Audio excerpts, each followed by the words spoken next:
शेतकऱ्यांसाठीच्या कृषी साहित्य खरेदीमध्ये घोटाळा झाल्याचा आरोप. धनंजय मुंडे अडचणीत येण्याची शक्यता. डीबीटी योजना का बंद केली?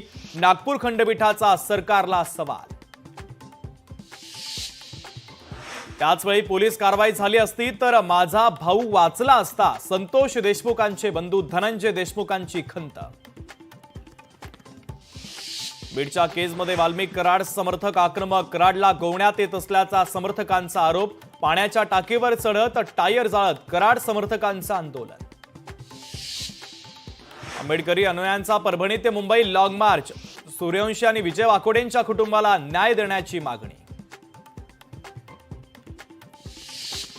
सैफ अली खान हल्ला प्रकरणी 2 संशयित पोलिसांच्या ताब्यात. गृहराज्यमंत्री योगेश कदमांची माहिती. तर शाहिद आरोपीची वांद्रे पोलिसांकडून कसून चौकशी सुरू.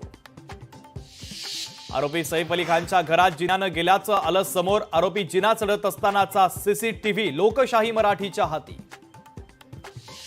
आपल्या पतीनं काहीही केलेलं नाही, त्याला फोन आला आणि तो गेला. पोलिसांनी त्याला पकडलं नाही. आरोपी शाहिदच्या पत्नीची प्रतिक्रिया.